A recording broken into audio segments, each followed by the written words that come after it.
I want to once again welcome all of our families. You know, when we started this ceremony, we could only fill the first few rows of the auditorium. So to see that just our 6th to 10th grade takes up this entire space shows you that from a historical lens, we have come a long way, and we still have a long way to go. But before I address the scholars, I want to personally thank, appreciate, and respect the village. The families and educators and community members that have come out here today to celebrate our young men in their quest to claim their stake in the world. The village is needed now more than ever. Our children are in a time of change, and they need us to be their constant. Families know that our educators are 150% committed to your sons and will look to you as their first teachers to support them in as we work together to grow your sons into globally conscious and globally competitive young men. And to the scholars, gentlemen, first, good morning. I first want to congratulate you on the first of many celebrations. The tie ceremony is held every year. I know the balloon is just moving, but our energy is focused. The tie ceremony is held every year to remind the village that everything at Eagle is earned, and that the responsibility of the collective to support your development, both academically and socially. Understand that not all of you earned ties today.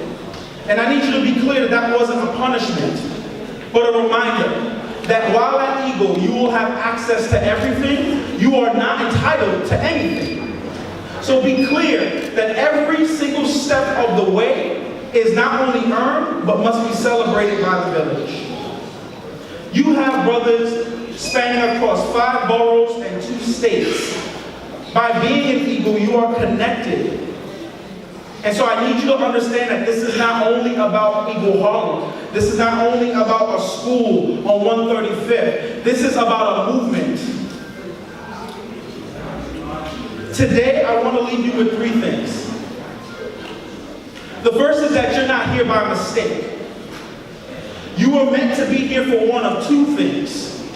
Either develop and grow yourselves in the clear core values that our school community holds so near and dear, or serve as an example of the consequence of being unclean. You will make mistakes, but know that that's okay, because all of these people in this room are going to remind you every single time, because we want to make sure that you are striving to be better than you were the day prior. The second is that you are called a scholar not because that sounds nice, but because a scholar by definition is a learned person or a specialist in a particular branch of study. See, we call you scholars to announce to the world that you and your stories will continue to be special, will continue to be powerful, will continue to be distinguished. And who can tell your story better than you?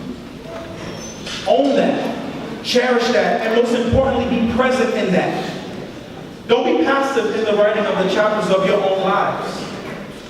And the last thing I want you to be reminded of is that you are part of a legacy. There are Eagle scholars all over the city, in colleges and universities around this nation, and serving in various career fields around the world. They have worked hard so that when your college application goes out and that admissions officer sees Eagle, that they know that they're getting quality. Be mindful of that. Don't mess that up. Understand that people have worked hard to ensure that it's easy for you, or easier for you. Remember that the image that you convey in this building, in the park, in the subway, understand that that matters. And that you will have a lasting impact. Those actions will have a lasting impact, not only on your story, but on the story of all the brothers that come behind you. Be thoughtful. Be thoughtful in your movement.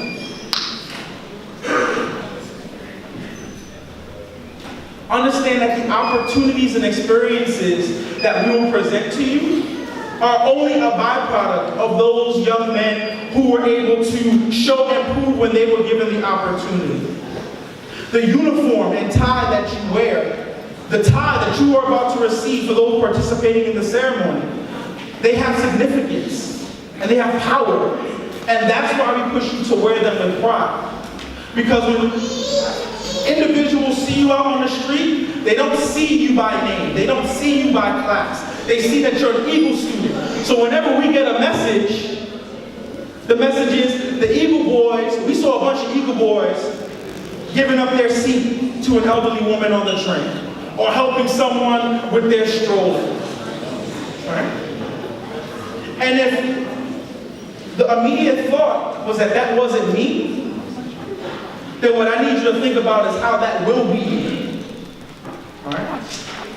So some of you are not in that space yet, but I assure you that you all will be. You are part of something bigger than yourselves. Please don't forget that. And I cannot stress enough, if you do, families, I need you to remind them. Educators, I need you to remind them. We are a village. This design is not by mistake. The community is now surrounding you, and what we know will be successful either 4 years or 7 years on your way to college. You are in good hands, brothers. Trust the Eagle model. Trust and believe in Eagle, and in return, you will get access to all the opportunities that you see. So brothers, are we ready to get some ties? Brothers, are we ready to get these ties? All right, so let's begin. I need you to listen closely. Families, I need you to listen to what we're about to do. Brothers, we're going to call you to different sections of the room. Families, what we're going to then ask is that you find your child or who you are here to represent. And then educators, for any of our young men that need assistance, we will then do that as well. So, 6th grade, I need you to listen. I need all eyes on me, all right? All eyes on you, I'm sorry. Yes, listen up. So you're about to go to lunch in like an hour. I know. And the first thing we see happens is that you see the food and you see that beautiful shiny silver tie you have on, and you don't know how to keep the food off of the tie. So listen closely. You're going to simply throw it back. All right? There you go. Trying to get them advice, people. Do I need to give the men that advice also? I guess so, yeah.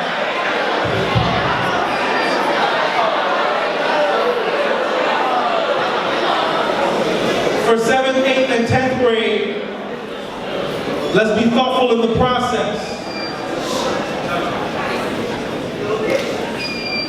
Your celebration will without distraction. So families, what I want to say to you is that these young men had to do a few things. They had to learn and understand a few things. They had to move certain ways in order for them to earn their tithes. So before we wrap up our ceremony, they're going to present out their pieces. So there are 3 phases of learning, 3 important pieces, 3 benchmarks that we give the young men throughout their time at Eagle. The first is the pledge. One parent said to us, and said at this ceremony, that if every man followed that pledge, we wouldn't have any problems. So when they recite that pledge, I need you to hear the words. It's a long piece. It's not easy. But they have to not only learn it, but understand how to move in it. We're going to ask that you hold them accountable to moving in it. We've seen families use it as a conversation piece. So if you want a copy, it's on our website, but if you need a copy, we'll give you one. The second is the creed. You will not hear them recite the creed today. And then the last piece is the mantra, which is the Invictus poem. And if anyone's ever read that poem and broke it down, it is a powerful piece to hold to the chest. So our high school students recite that piece. So what you're going to hear is you're going to first hear the 6th grade recite the pledge. You are then going to hear the 9th graders recite the Invictus.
There are brothers all over the city that can, when they say the Invictus, they will join that. When they say the middle school pledge, they will be able to join that. They're unified in the mission, in the work of the village. And so families, we ask you to hold true to that. Call us when you need us. Keep the small problems small. But always know and understand that every single person in this room is here to support the work of your son. To the young men, be reminded that everything we do will not be to your liking. We will push you, we will stretch you, we will make sure that you are operating at your best self. And that is going to feel uncomfortable.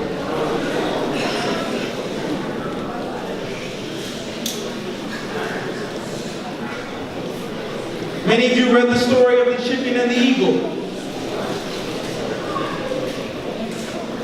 So we know about that.